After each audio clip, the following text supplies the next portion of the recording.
दादी की salary. Vinod drawing room में बैठकर टीवी देख रहा था। मनीषा और सरला देवी दोनों किचन में थे। मनीषा बर्तन मांज रही थी। सरला देवी सुबह के नाश्ते की तैयारी में लगी थी। 9 साल की पिंकी स्कूल जाने की तैयारी कर रही थी। विनोद ने ड्राइंग रूम से ही ऊंची आवाज़ में कहा, मनीषा, तुम्हारा पगार आ गया है। अगर आ गया है तो इस महीने की EMI तुम भर देना। मेरी सैलरी आने को अभी वक्त लगेगा। मनीषा ने किचन से ही सहमति जताई। जी जरूर भर दूंगी। इस बातचीत से पिंकी के कान खड़े हो गए, क्योंकि कल ही तो उसके स्कूल में सैलरी के बारे में सबको समझाया गया था, जिसमें बताया गया था कि हर काम के लिए एक निश्चित रकम मिलती है, जिसे सैलरी कहते हैं। इस बात की याद आते ही वह तुरंत किचन में दौड़ी। उसको ऐसे अचानक दौड़ते देख विनोद भी उसके पीछे पीछे गया। पिंकी ने अपनी दादी के पास जाकर उनसे पूछा, दादी, आपको की सैलरी क्यों नहीं मिलती है क्या?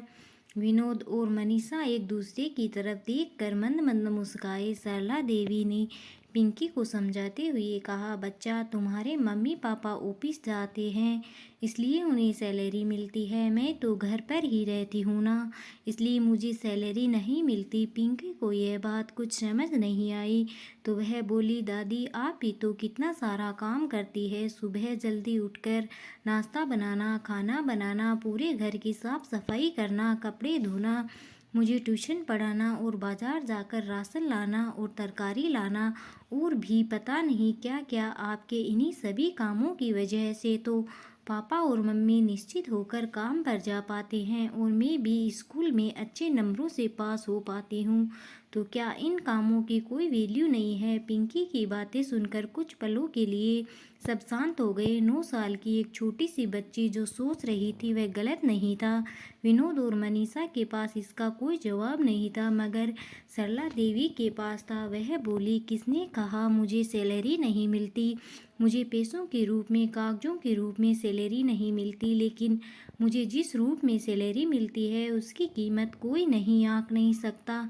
मैं घर की जिम्मेदारी संभालती हूँ, तो मुझे तुम्हारी मम्मी एक दोस्त के रूप में मदद करती है। तुम्हारी मम्मी की दोस्ती मेरे लिए वह सैलरी है। मुझे पैसों की ज़रूरत होती है और मैं तुम्हारे पापा को बोलती हूँ, तो बिना यह जाने कि मैं उनका क्या करूँगी, वह मुझे झट से पैसे निकाल कर दे देते हैं। तुम्हारे पापा का यह विश्वास मेरी सैलरी है, और तुम जो मुझे इतना प्यार करती हो, मेरे बारे में इतना सोचती हो, वह तो मेरा बोनस है। अब बताओ, क्या मुझे किसी से कम सैलरी मिलती है?